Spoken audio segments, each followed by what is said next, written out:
ได้ยินแล้วนะพี่อ้วนบานเรือพวกบานโจรพวกโจรพวกบานบานพวกบานถามว่าเป็นยังไงบ้างสุขภาพดีหรือเปล่าគាត់ក្មួយសុំសួរពុកមានថាមិនដែរសុខភាពល្អអត់សុខភាពមិនដែរអត់ទេល្អទេសូមអរគុណថ្ងៃឲ្យបុណ្យពុកផងสุขภาพแข็งแรงดีครับโอเคค่ะบอกว่าวันนี้ได้คุยกับพี่อ้วนเรื่องชายแดนบอกว่าก็เข้าใจตรงกันว่าทั้งท่านฮุนเซนทั้งอิงก็อยากให้สองประเทศสงบสุขค่ะមិញគាត់បានទៅជែកជាមួយខ្ញុំបាទ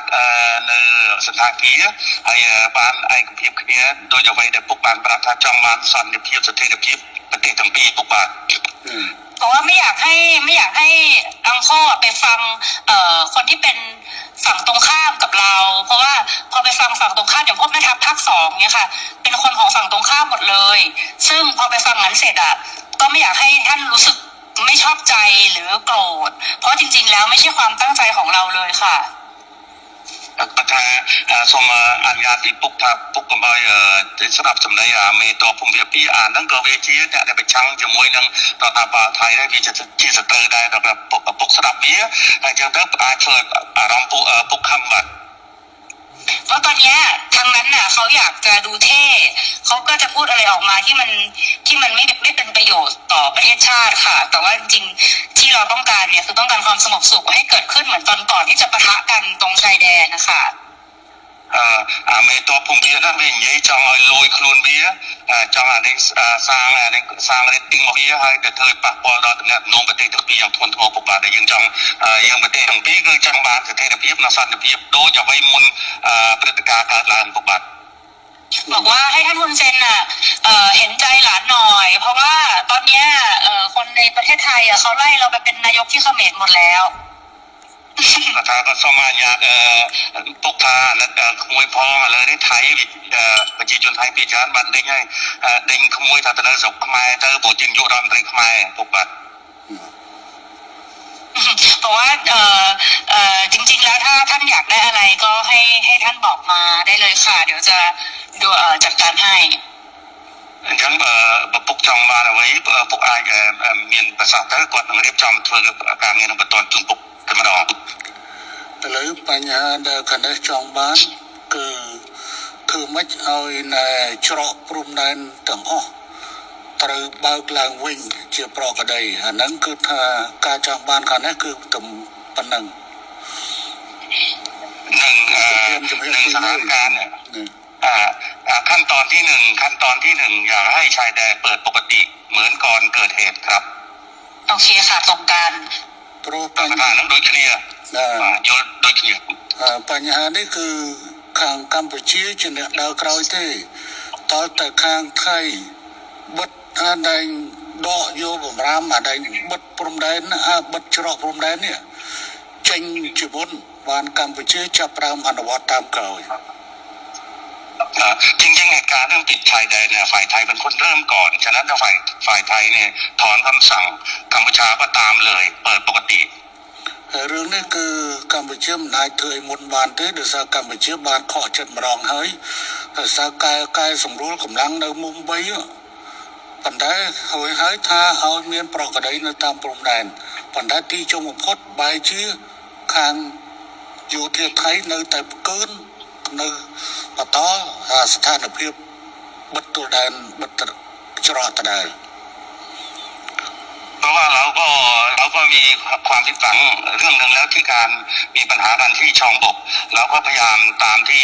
ฝ่ายไทยต้องการแล้วก็การต้องการนี่เราก็บอกว่าโอเคนั้นเราก็ทำตามนะแต่ว่าขอให้สถานการณ์เข้าภาวะปกติแต่ว่าเราถอยแล้วเราถอนแล้วเราปรับกำลังแล้วแต่ฝั่งไทยยังเอาเรื่องด่านเนี่ยมากดดันอีกแล้วนี่คือខាងកម្ពុជាគឺស្រាវចេះឲ្យថៃបើកច្រកទាំងអស់ឲ្យបានមុនហើយបន្តទៅកម្ពុជាយូរបំផុត5ម៉ោងគឺកម្ពុជាអាចដកវត្តបញ្ជាទាំងឡាយដែលហាមឃាត់ការដឹកទំនិញផ្លែឈើបន្លែចូលកម្ពុជាគឺថានឹងដកវត្តបញ្ជានឹងចេញจ ฉะนั้นท่านกำเนิดอยากให้ท่านนายกช่วยให้ฝั่งไทยเนี่ยถอนเรื่องการปิดด่านถ้าถอนปุ๊บฝ่ายกัมพูชาจะถอนเรื่องการห้ามสินค้าเกษตรนำเข้าอะไรทุกอย่างก็ถอนคือตอนนี้ค่ะคือตอนนี้พี่หวดคือรัฐบาลโดนโจมตีหนักมากนะคะเพราะว่าพอตอนที่ท่านสมเด็จออกมาพูดกับท่านคุณมาเนี่ยที่บอกว่าจะตัดน้ำตัดไฟอะไรอย่างเงี้ยค่ะคืออันนั้นต้องขอโทษด้วยเพราะจริงอ่ะต่างประเทศอ่ะเขาแค่รายงานขั้นตอนว่าถ้าเกิดเหตุการณ์ต่อไปประเทศไทยจะทำยังไงคือเหมือนอธิบายขั้นตอนให้ฟังไม่ได้บอกว่าจะทำแต่ตอนนี้เหมือนกับเรื่องตัดหนังตัดละครคือทำทุกอย่างหมดแล้วเนี่ยจริงๆน่าจะให้มันโอเคทั้งสองฝ่ายค่ะเหมือนเราต้องพูดพร้อมกันว่าเราตกลงร่วมกันแล้วรัฐบาลคุยร่วมกันแล้วว่าจะเปิดทุกอย่างให้กลับมาเป็นปกติได้เหมือนว่าจะเอาเป็นอิงกับคุณมาเน็ตก็ได้หรือยังไงก็ได้เนี่ยเหมือนกับว่าเราได้คุยร่วมกันแล้วก็ทั้งสองฝ่ายเนี่ยอยากให้กลับมาเป็นเหตุการณ์ปกติแบบนี้ค่ะมันก็จะโพสใช่ไหมนายกอิงอยากให้โพสใช่ไหมให้นายกโพสว่าจะโพสหรือแล้วอยากให้ใช่จะคุณจะได้แล้วให้ท่านคุณจะแนะนำก็ได้ค่ะแต่ว่าเหมือนกับว่ามันต้องเป็นการตกลงร่วมกันนะพี่พวดเพราะว่าตอนนี้อิงกำลังโดนหนักมากเลยครับก็ถ้าเลยนั่งสถานการณ์ไทยนั่นคือไฟทางประเทศไทยขนมจำนวนมวยก็ส่งมาไฟโตปีปุกได้แต่อย่างน้องเปียกสงการบอเต้นยืนถ้าตัดเพลินตัดอินเทอร์เน็ตเนาะนั่นคือทางอยู่ที่กิมยังนักตบหายการ์ดเชียนเราเป็นปัญหาจำนวนมวยจำนวนปีจำนวนใบดังนั้นดังนี้ถ้าเธอปากว่าแล้วก็กดสมตัวพ่อมาเรื่องน้องอามีนในขนมกำเนิดแต่เธอระเบียบนังเตะประเด็นที่กดทักกดสมบอกปุ๊บฐานนักกดพ่อแล้วนักลงบันทึกไว้กดเหมือนเต้นกดจองเอาปุ๊บหรือก็ពុកណែនាំសម្ដេចទៅប្តីហើយដូចជាគាត់ថាឥឡូវមានរងទៅពីបាននិយាយគ្នាហើយថាចង់ឲ្យធ្វើសម្រួលសភាពការឲ្យបានមុនដែលមានព្រឹត្តិការណ៍នោះឲ្យប្រកបដីឡើងវិញដើម្បីសេចក្តីសុខប្រទេសទាំងពីរពុកបាទប៉ុន្តែខាងនេះចង់បានណាចង់ប៉ុន្តែខាងនោះអត់ព្រមធ្វើខាងនោះអ្នកខាងនេះមិនមែនអ្នកបិទទល់ដែនទេខាងថៃអ្នកបិទទល់ដែនហេតុអីបានខាងនោះមិនបើកហើយអត់ចាំបាច់សុំខ្ញុំទេអានឹងកាលណាតើកាលនោះសម្រួលគឺខាងនាយករដ្ឋមន្ត្រីហ៊ុនម៉ាណែតគឺនឹងសម្រួលតាមក្រោយបាទពុកបាទจริงๆเนี่ยท่านเนี่ยเป็นคนที่อยากได้เรื่องเสถียรภาพมากท่านนายกแต่ว่าทหารนี่มันมาปิดด่านก่อนอะไรก่อนมันเริ่มต้นก่อนกดดันก่อนฉะนั้นต้องมีทหารพร้อมไหมในการเปิดด่านพร้อมค่ะทั้งนี้ตามหมดทั้งนี้ตามหมดฮะทั้งนี้ตามหมดเลยท่านคือเราเปิดให้อยู่แล้วพี่พงศ์แต่มันต้องเป็นการบอกว่าเราตกลงร่วมกันว่าเราเปิดไงพี่เพราะถ้าไม่อย่างนั้นนะคนอีกอ่ะพออีกยอมหมดอย่างนี้ก็คือจะโดนว่าคือเพราะตอนนี้มันเลยมาถึงเรื่องก่อนด่าแล้วว่าปัตสมปุงมวยจ้ะประชาแต่ประชาการในไทยเปิดไอ้เจ้าอัดบินทางการจริงเนี้ยนั่นทางสังคมไทยนั่งเรียกกันเอาไว้ที่ทางใส่กระโปรงเข้ามาโดยไอ้ปีจีก็ไงก็จองทำยังถ้าเรื่องเมย์นั่งจับเดิมอยู่ที่หายยิงให้เปิดให้คงรู้ได้ปุ๊กเบย์จำนำมาดำแต่การปีจีประสบปุ๊กไอ้เดียบมวยอิงก็ทำกับจองตัวนำที่ร้านที่เจหาจึงกุ๊กที่เจติดเต้หายปรากฏได้ไปดอยเอาไว้แต่ดำพุ่มทับติดจริงครับខាងនេះអត់ចរចាទេខាងនោះអ្នកប្រើមខាងនោះអ្នកបង្កើតបញ្ហាហើយមកហើយចង់លើកមុខមាត់ខ្លួនឯងហើយដើម្បីឲ្យតម្លាក់ឲ្យខាងនេះអត់បានទេ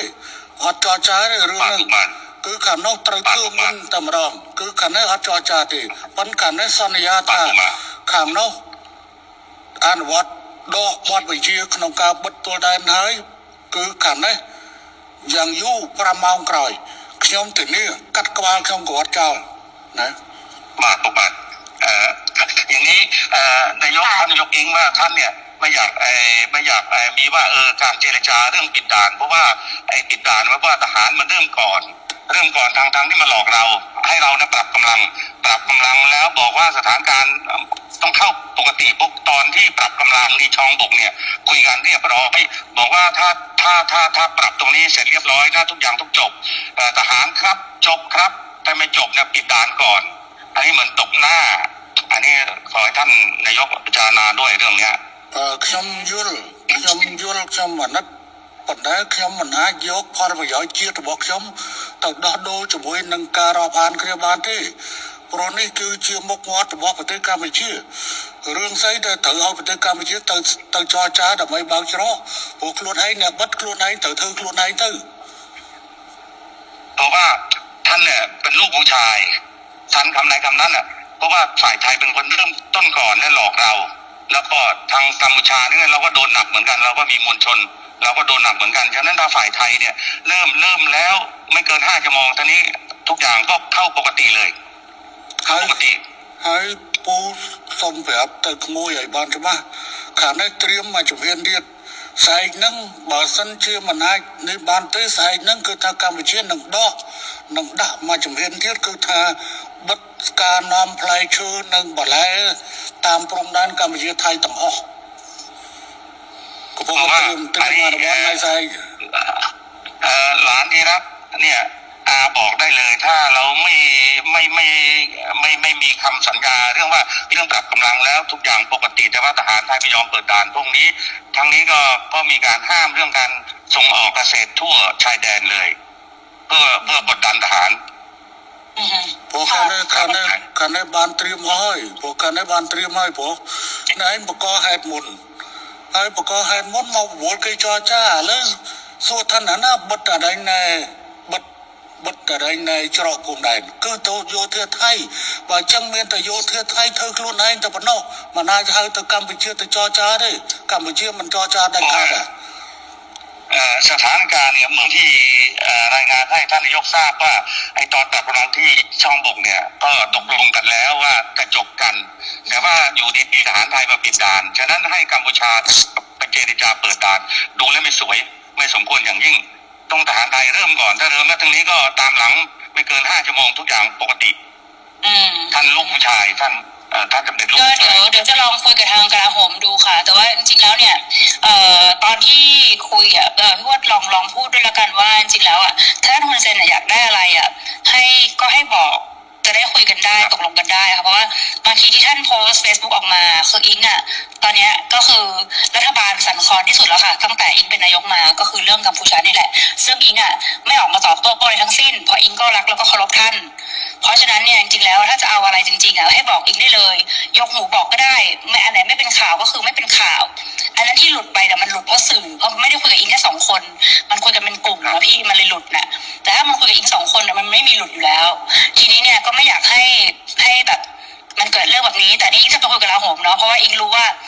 ถ้าสมมติว่าเขาพูดว่าของไทยปิดก่อนอะไรเงี้ยเดี๋ยวเราก็จะไปคุยกับกลาโหมว่ายังไงแต่ถ้ามันเวิร์กไงก็เดี๋ยวจะส่งบอกพี่ฮวดว่ามันเรียบร้อยไหมนะคะเพราะจริงๆเนี่ยคนมันไม่หวังดีกับเราทั้งคู่มันก็ดูแบบเหมือนเรากับเขาก็คือทะเลาะกันเองทำให้แบบเหมือนจริงๆแล้วต้องให้คนรุ่นใหม่มันต้องไม่มีสงครามพี่คนรุ่นใหม่มีสงครามไปมันก็เสียครับทั้งนี้ทั้งหมดมาเนี่ยด้วยก็เป็นคนรุ่นใหม่เนาะครับពុកបបថាទី1ពុកចង់បានអីពុកអាចមេសេចទៅអ៊ីងបានអ៊ីងនឹងធ្វើឲ្យពុកអ្វីដែលពេលទៅពុកផុស Facebook ដល់ទៅអាពួកដែលវាប្រឆាំងវាចង់ឲ្យពុកហើយនឹងគាត់ជាសាច់ដំណើរទៅគាត់មានដំណងគ្នាហ្នឹងវាខូចយកតាមចំណុចនេះវាធ្វើឲ្យសង្គមថៃហ្នឹងវាយគាត់